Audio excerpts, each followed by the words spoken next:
So boom, boom. This is all kind of like the pre-cooked stuff. Like you kind of got the recipe developing, but here's like the end results. There's this thing called blend diff that I'm going to show you in a minute.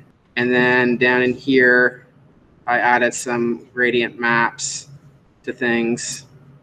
And I was basically showing her masking and this blend if. And then inside of things here, like you can make multiple copies of a single image, and you can apply different blending modes to that image and mask areas of that image to get different blending looks. Students often make the mistake. Let me turn this off.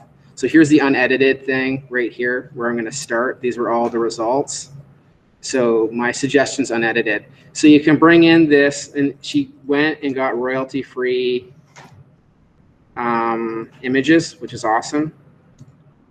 So she got a sky and this face. And she's like, how can I extend my blending capabilities? And most people will like go on, they'll bring this in, and then they'll go and they'll throw it on a soft light. And they're like, okay, that's kind of cool, but what can I do more than just putting it on soft light and more than just opacity? So all this shows you that you can actually, if I put this on back on normal, I make a copy of this, right? I could set this bottom one here on soft light. So there's my soft light layer. It's kind of changing it. But what if I wanted, as I'm turning this off, what if I wanted more detail here shown that's not the soft light's eliminating? You could go and erase. So you could go and erase through that layer. I'm just going to show you the way that I work all the time. There's this thing called masking. So down here, I click on this icon. I add a mask to the layer. And make sure you're not highlighting the layer. Make sure you're highlighting the mask. And then the way masking works is you go in your brush. You have your foreground on black. You can adjust the opacity to whatever you want. Lower the brush tip, and then you start clicking on it, and then it starts erasing. You know, jock that up a little bit higher. So you see how that is now erasing the image. You're masking through. So you can put this on a soft light layer, use a mask to extend your blending. If you've masked too far and you didn't want that mask, you can just reverse the foreground to white, and then that undoes and reverses the masking or reverses the erasing, right? So there's that. And then I always tell students too, so you got one layer on soft light, you can still duplicate your landscape thing here, turn this on, and then you can put this on multiply. So you can actually set it up where you've got the same image on two different blending modes, and then using mask to reduce areas, you know? So say if you like this darkness, but you want that eye coming through a little bit more, zoom in, you're on your mask, make sure your foreground's on black, go to your brush tool, and then you pop the eye out, right?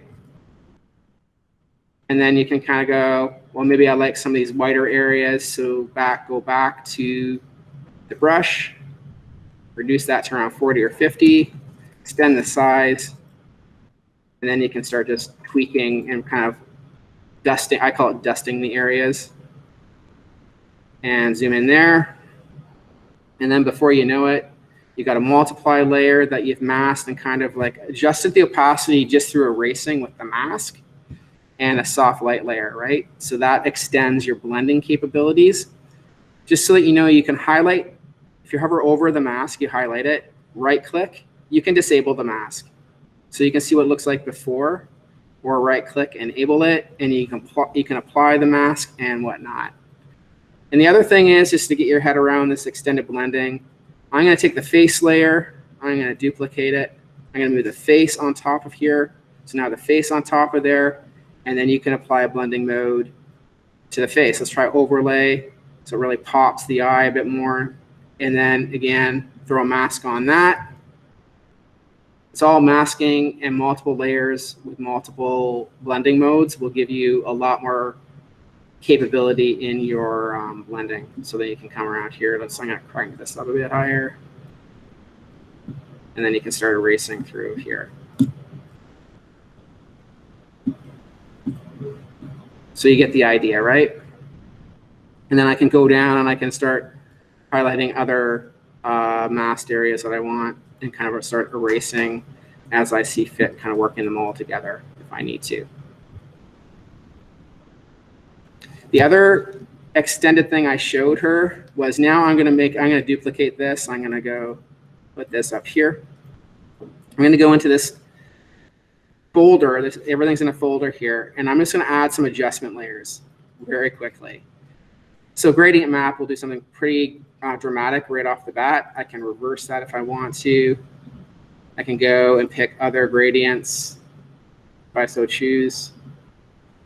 See what those look like. I don't like any of the pinks. Actually, that green was looking kind of cool. I got out of there, so let's try this. There you go. So go OK. Then I can, set this on a blending mode if I want. See what that looks like. And then I'm going to quickly add one more thing here. I'm going to add a levels layer here. Pump that levels up here, make it a little bit darker, more moodier. In levels, you can actually separate the RGB to the separate color channels. So I can actually red tint that a little bit more if I want. So there you go. So now I have this in my folder here. So you saw that I can add masks to layers and adjust those blending modes as I want, but you can also mask folders. So if I click here, I've now masked everything inside this folder, and then I can go to my brush and I can start basically masking away that if I want to. And then that really extends everything you can do. So it's all masking, blending modes, popping things into folders, and masking those folders will really extend your creativity and what you can do in combining kind of two images together or overlaying images together. It takes it to like a whole other level. The last thing I'm going to show you here is I am going to make a copy of this. I'm going to move this up top here. What did I do there? Hold on a sec. I'm getting lost. Okay, hold on. Doing too much. Okay, I'm just going to leave that there. I'm going to go here. So bear with me. I got to redo this. So this is the blend if area, and I'm reversing everything I've done. So this is now the solid landscapey clouds over top of the image.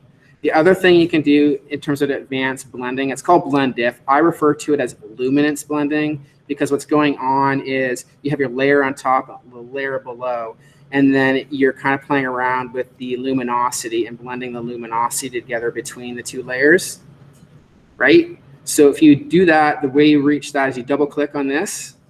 So I'll do that again. Hover over the layer, you double click on it, and here's your blend if area. And if you start dragging this around, it gets really patchy. You don't want that, right?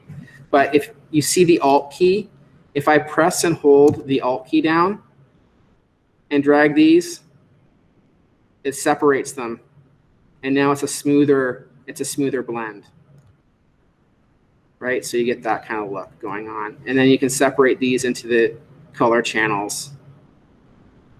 You alt click and just see what you want to get there, and then it starts blending the underlying layer, this layer. These refer to the two separate layers, and then you can really extend your blending capabilities through this blend if scenario here. So that's the blend if layer, right? So there's tons you can do there, and then extend your blending. My thing here was I made like a tattoo. I made some lines on the face. So I'm going to just reverse all this. I'm going to delete the layer mask, double click on this layer, undo these blending things I made here, and just show you that. So this is a popular way to add like tattoos and pick up the pores of the face, or when you have some grass and you throw a white line on grass and want to look like it's spray painted on the grass, this is how you do that. So you double click, and then you bring up your blend if or your luminance area here, hold the Alt key down, and you start dragging that stuff around. And then that's how you can kind of like pick up the underlying layer and this layer and that and do that. You can separate it into, I'm going to try green. See what happens there. A lot of it is just trial and error. You can see that's fading that out a little bit. And go okay. Then you can throw a mask on. And then if it's not picking up the pores the way you want, my recommendation to Regina yesterday was go into the brush tool. You don't just have to mask with the default brushes. You can go and find a texture brush that will do a good job. So I'm going to look here in the dry media, and here's a texture brush.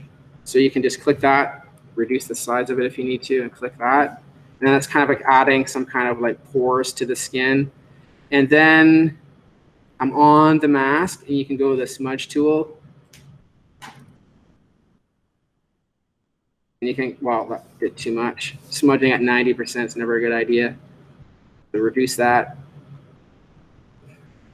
I'm going to switch brushes. Again, I think I covered a tutorial that different brushes react differently. So I'm just going to go back. Here I'm going to smudge with the regular brush. And there you go. That's actually smudging much nicer.